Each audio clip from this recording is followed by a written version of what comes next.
Well,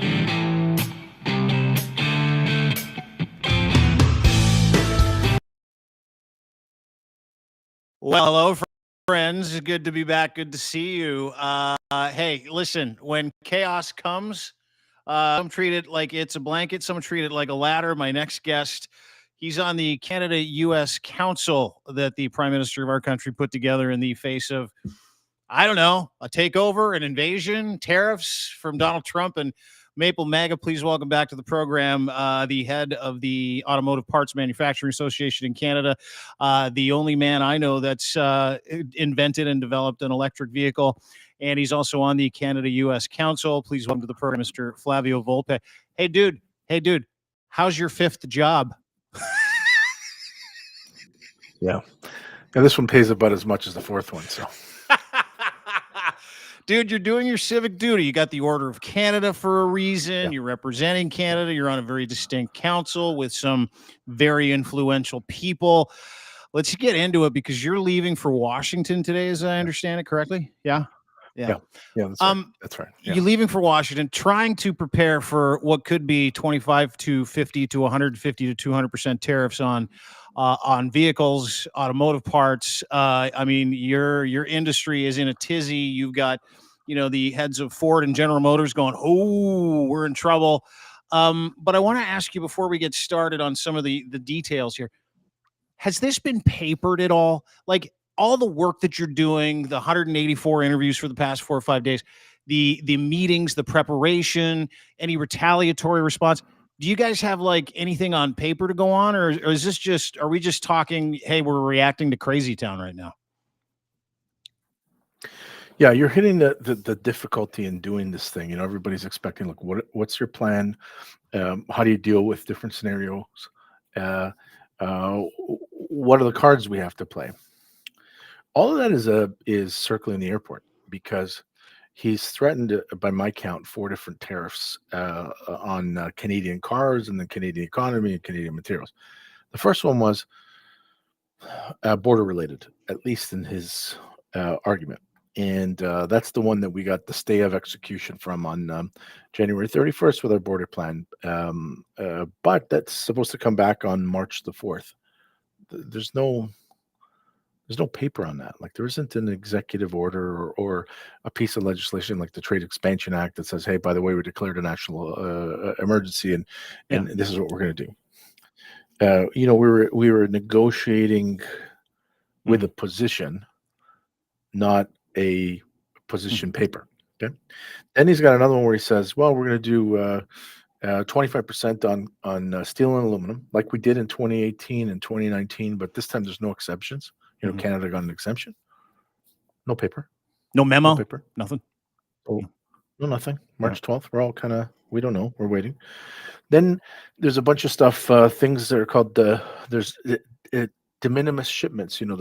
Some shipments, until you hit a threshold, I think it's $800. You don't have to pay duties on anything anyway. And they said, well, getting rid of all the exemptions on de minimis shipments. Well, in my business, those are service parts.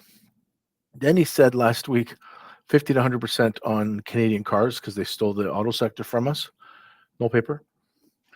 Then he said earlier this week, I think, I think we're going to put 25% tariff on all cars imported into the U.S. And we're going to do it on April 2nd because we could have done it April 1st, but we're going to give it an extra day and we're going to lose hundreds of millions. It's all no paper. So no paper, no paper, no paper, no paper. I keep saying to people, don't react to every single thing that he says. Yeah. Take him seriously. He wants to reset that balance. There's no question. But until he puts it on paper. Does he use the Trade Expansion Act with the national security stuff? Does he declare an international emergency and then try to use the presidential powers for it? Does he think he can just do it with an EO and then create this external revenue service, which, by the way, hasn't been stood up? So the external revenue service is going to collect the tariffs. Doesn't exist. He's sowing chaos and anxiety, that's for sure. And the investment community is reacting to it. And certainly the rest of us are reacting to it. but I keep counseling. Wait until you see the paper. So no paper. Like back to your original point, you guys are chasing ghosts at the moment. You're chasing rhetoric. You're planning. You're meeting. You're coming up with strategy and tactics to help Canada through what could be an economically devastating time, specifically for the automotive industry, which I want to kind of center on today, because that's why I wanted to have you on the show. That's why you're obviously going down. How do you as someone who is the head of the APMA, and how do other business leaders, how does the guy from GM, how does the CEO of Ford, who came out the other day going, this is going to be very, very bad, please don't do this, how is it that you even can plan for these eventualities when the eventualities are all rhetoric? There's no memo, there's no structure, there's no understanding to what it is that he plans on doing. And you say you're taking him seriously, but do you have to at this point? I mean, it's just so weird to me that he just throws stuff out. I know it's Trump. He just throws stuff out and he gets people to react to it. I know that's the MO, but it's got to be maddening.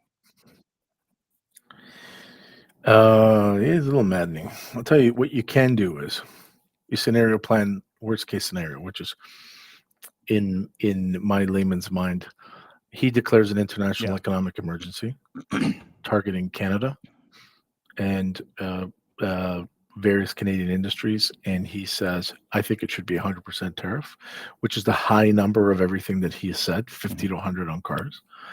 And that allows the president to move forward without getting congressional approval for 120 days.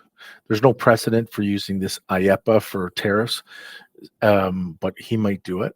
And I think we can all figure out the math and science of what that means for Canadian industries that export into the U.S. You scenario plan for Canada matching that, and Canada saying, fine, we'll just put tariffs on all of your stuff. Now, there's a double effect in that. In the worst case scenario, demand collapses for our exports into the U.S., and that has an effect on operations. Certainly, I'm like, who's going to go to work to make what, to do what? And then if you match those, we are importers and exporters. A whole bunch of the stuff that we use in day-to-day life, or that we use inputs into business, comes from the U.S. It would be a grinding of to a halt of the Canadian economy for the most part, but also, frankly, because we're so intertwined, also the Americans. You're not going to shoot yourself when you're headed into a battle, which is what he's suggesting is the best course of action. The battle is with China. The other end of it is, I think best case scenario here is he means for the rhetoric to create the tension in investment and the tension in Ottawa and Mexico City to get us back to a USMCA renegotiation early and be really tough. Any end of this is the end to a peaceful, trusting commercial relationship with your partner. And if you accept that we will always do business with the Americans, geography is what it is, but you may not trust them, then you should be able to go at this calmly. There's no, I don't know too many mathematicians and scientists who lose their mind. And I think that's what we need to do. And he's an artist.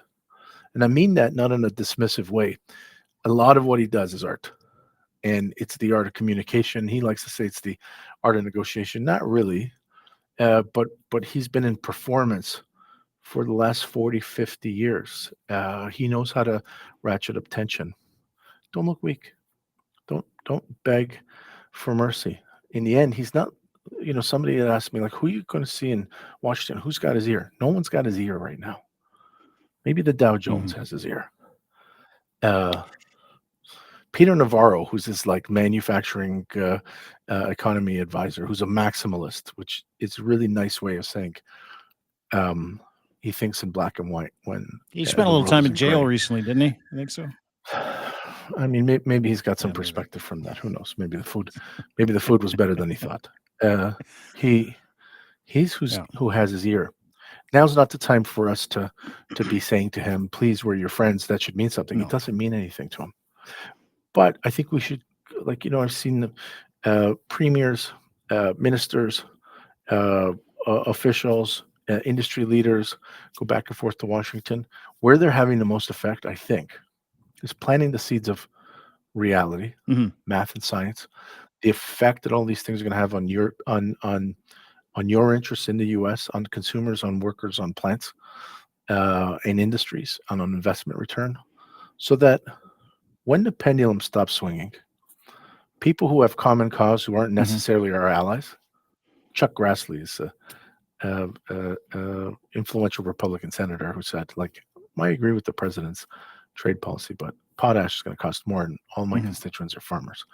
People like that, the more information they have, when the pendulum starts swinging, stops, gets to its crest and starts coming back, they might be emboldened by reality to stand up to the president. And I think that's the best that we can hope for right now. So what is the math on this, not just for Canada, but the United States? Earlier interview I saw the other day with Heather Hiscox from CBC, you were pretty pointed about, hey, this is this if this happens, worst case scenario, it's going to destroy our economy and destroy the car and automotive parts business here in Canada because of the reciprocal relationship we have. But what is that math? What do you want to tell people? I know you're going to Washington tonight, by the way. Stay at the Watergate Hotel. Cool stuff happens there. But what is that math? What is that scenario that you're going to try to explain to people, the reality of the situation, specifically in Detroit, I believe Huntsville, Alabama is a big deal too. There's a couple other states that would be devastated, the automotive industry itself. But what is that math? Yeah, the math, you got half of the equation, right? Sure, it's going to actually be a 25% tariff. It's going to cause for companies to do the math and say, look, I make 6 or 7%. The U.S. government says that if I send this to a customer, my customer has to pay 25%. My customer may tell me to pay that 25%. The net of that is I'm going to lose 18% every time I make something. And in automotive, you make 1,000 of something a day. You make 1,000 Jeeps a day in Toledo, Ohio. So that means 1,000 center consoles and 1,000 sets of wheels. And you schedule for a week.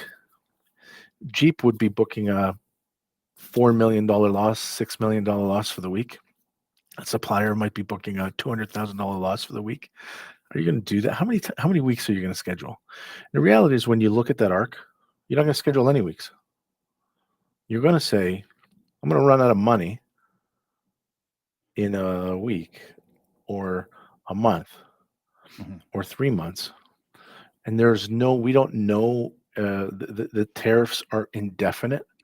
Well, then let's put the tools down and reserve cash and then go to court to see if we can get emergency relief. But if your tool's down here, so we saw when the Ambassador Bridge was blockaded in February 2022, and when the pandemic hit in March 2020, parts weren't guaranteed to be built because people in the pandemic, we don't know if people would come to work. In the blockade, people would go to work, but their stuff can't get shipped. You can't make a car without all of the parts. So if you shut down Ontario, you shut down Michigan. You shut down Ohio and Huntsville, Alabama, and Lexington, Kentucky, and Fort Worth, Texas, and Fort Wayne, Indiana, all of those things. That's what the Ford CEO was talking about when he said, you're going to blow a hole through the American auto industry if you target Canada and Mexico.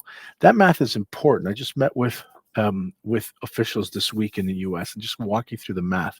Here is 162 plants. I've been saying 156. As we were updating our own math and sciences, we found 6 more Canadian automotive parts plants in the U.S. since we did our last update, which was 2021. And so here's 162 plants in the U.S. So these are American investments with American employees buying American raw materials and tools. They'll be shut. And you can say America first.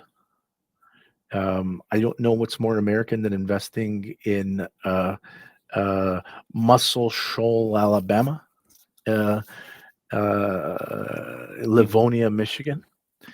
And we're talking to the congressional reps. We're talking to the senators. That's what I want to ask you. Do you talk to any officials on the other side? You're part of the Canada-U.S. Council, which with Arlene Dickinson, who, by the way, is the greatest. She's one of the coolest people I've ever met. Yeah, love her. But when you talk to your counterparts on the other side of the border, who understand the math and the science behind this, who understand the damage that this is going to cause, not just relationships, the economy, and the entire industry reciprocally all throughout North America, do they recognize the damage that the rhetoric is causing, could cause if he does go through with any of these tariffs, nonetheless the worst case scenario? Generally, I think they're overwhelmed by the chaos he's reaping in everything, right? He's got his vice president out there talking about the idea that the executive branch has dominion over the judiciary.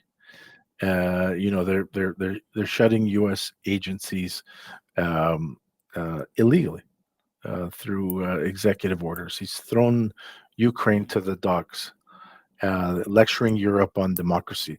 There's a whole bunch of shit happening right now. It's got everybody on their heels. Nobody's thinking about Canada.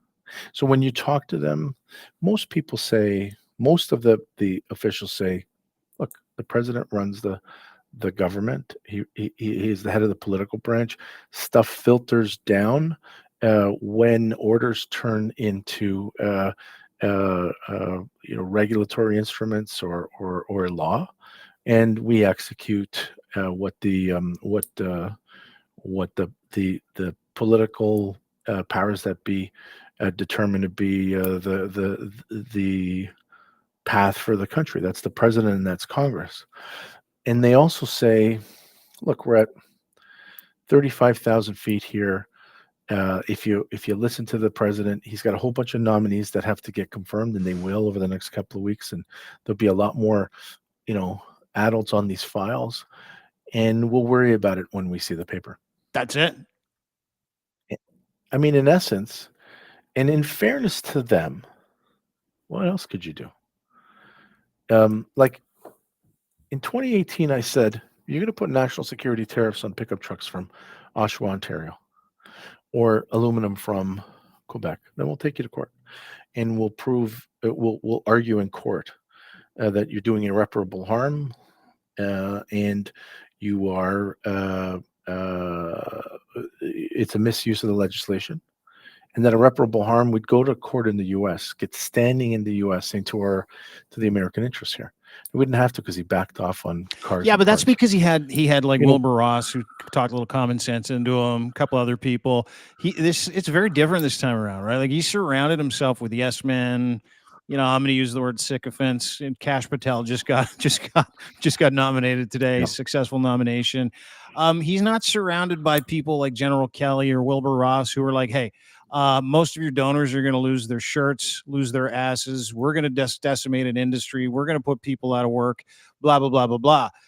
Is that a concern to you this time around? A little bit. Howard Lutnick's a real and reasonable person. He's got religion that's different than ours, but certainly someone who's grown up in math and science. And Scott Bessent and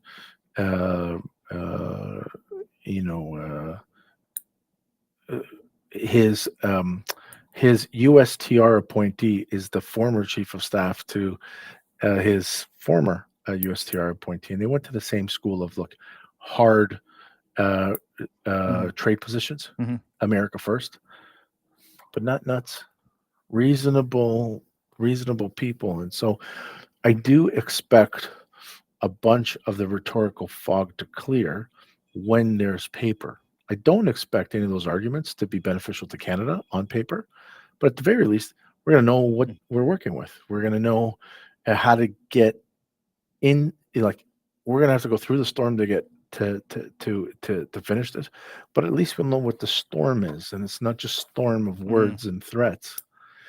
Well, and it's hard to react to those words and threats when they're just words and threats, and you have nothing on paper. There's no memorandum. There's no executive order. There's no nothing, right?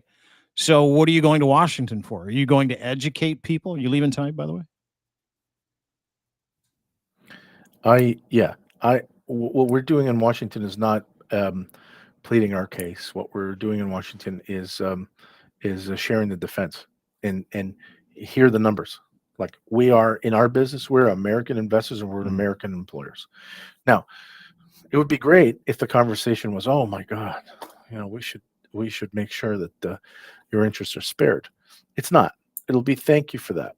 And when the shit hits the fan, I put my hand up and go, "Can you go back to that brief I gave you? Now let's work on a solution together." During the NAFTA renegotiations, some of the toughest conversations happened after the toughest American proposal, and I said, "You're going to sink American auto parts interests here, and let me show you." I called the White House. I got a meeting at the White House. Larry Kudlow and his team, who was the economic advisor to the president, I said, "Forget about Canada. You don't have to care about Canada and Oakville and Woodstock and all the other auto capitals here. Here's what's happening in Huntsville. Here's what's happening in Jefferson County, and you are going to make it so tough to comply at the time. You're going to make the tools the rules so tight. Car companies are going to say, forget the rules. You know what? I'll just pay the 2.5% tariff and we'll import what we need from China." And that was a helpful moment. I know we're going to have those moments because I know without a doubt. That's why you won't hear me asking for a carve out. If you do what you say you're going to do, you're going to close your own shops. So why am I going to waste any leverage that I might have on trading a concession that we don't need to make on a threat that you haven't put in writing, when I know there is nothing we can do in response that's worse than what you're doing to yourself? Dude, this is why I love talking to you. Not only are you measured, your tone is incredibly nice and velvety when I talk to you, but you're able to kind of dial it back and put it into real terms and give people real information instead of engaging in all the theater, right? It's all theater for engagement. It's theater for PR. It's theater for Trump. It's theater for the pride of America. People here in Canada, it's theater like woe's us. What are you doing to your best friend? Those arguments don't work there. To your point, they just don't work. They don't. I'll tell you. Somebody said to me, "You got to stop with the doctor with the Mr. Dress Up routine. You might be a nice guy, but they don't respond to nice guys." Well, I'm not asking them to respond to me. And I assure you, if you've known me, I've been around 5 decades or so. There is a not so nice guy, but that not so nice guy is not going to do anything here that is going to be any worse than what they're doing to themselves. And that nice guy will show up after, "Hey, by the way, now that you've shit the bed, how are we going to pick it all back up together?" Because ultimately, all the other options that we have, which I think we have to be absolutely clear that what we're going to learn from the tension of this is that we're going to seek a different industrial arrangement for Canada. So at least maybe we wean 10% of the exports off the US or 20. Okay. But there's no better path than to have them figure out that they need us as much as we need them. And so what am I going to say? Say things to scratch an itch to make people happy. Like, look at that guy, he's fighting for us. And then they won't. And then when they break everything, they go, "That's the last guy we're going to talk to." And I want to be the first guy they talk to because I have the math. I'm not in a business where art and sound matters. It's how many of these things can you make at this time for this price out of these materials? How much more expensive will it be if you do this for those things? How many of those widgets? How many of those steering wheels? Last question I have for you before you go. I know you got a heart out like a minute ago, so I'm gonna be like an extra 10 seconds. What is the likelihood that we're successful, Canada's successful in the face of whatever this is? I don't know. I do think that because it's such an easy downside for them when they go past the brink, it's their best insurance policy. They have to be.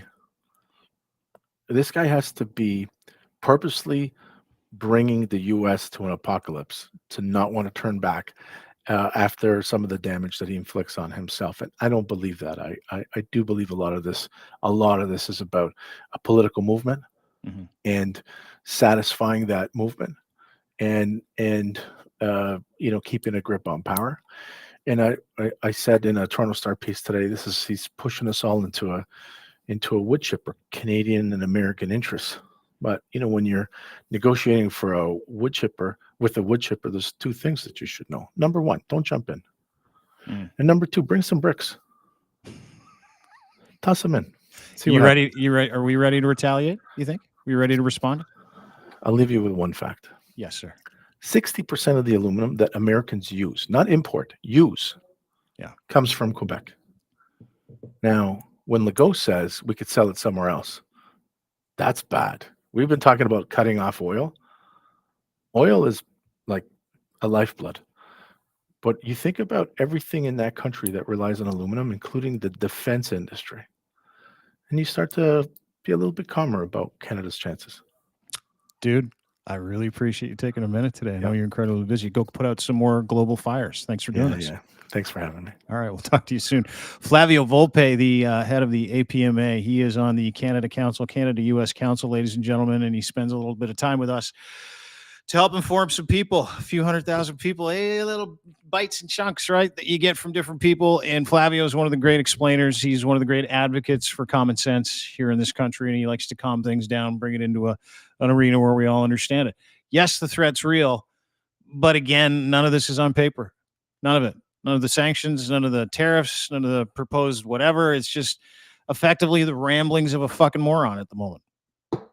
And he's surrounded by other morons. Let's just hope that underneath those morons, there are people with some common sense, which Flavio seems to think there are, that have the ability to put the brakes on it. Thanks to everybody for being part of the podcast. Sorry, it was a short one today, as always, brought to you by our friends at Field Trip Health. Go to fieldtriphealth.ca. If you're struggling with treatment-resistant depression in general, PTSD, anxiety, it's a third-line issue for a lot of different people. Psychedelic-assisted therapy is an incredible lifeline for so many who want to get better faster, want to stay better longer. Fieldtriphealth.ca. You can book online. You can book with a phone call. You get a free nurse practitioner appointment. You say, hey, this is what I'm dealing with. And the great news is that they call you back. They're all across Canada. They have at-home therapy in certain provinces as well. So you can actually do your ketamine-assisted therapy by unwrapping trauma, doing therapy while you are medically supervised with ketamine. They have other psychedelic approaches to therapy as well. I implore everybody to, if you know someone who struggles, even with addiction, know someone who struggles, go where I go where my friends go where change happens in your mind and your heart and your body and your soul. That would be fieldtriphealth.ca, fieldtriphealth.ca, and book your free appointment today. Thanks for everything, everybody. Don't forget, you can get everything we do. Subscribe, join my Substack, Dean Blundell on Substack. You can also get all of our podcasts at Apple. You can get it at Spotify, YouTube, Crier Media, Dean Blundell Show on YouTube as well. Really appreciate you taking a minute. Hopefully this was informative. We'll talk to you soon. Thank you.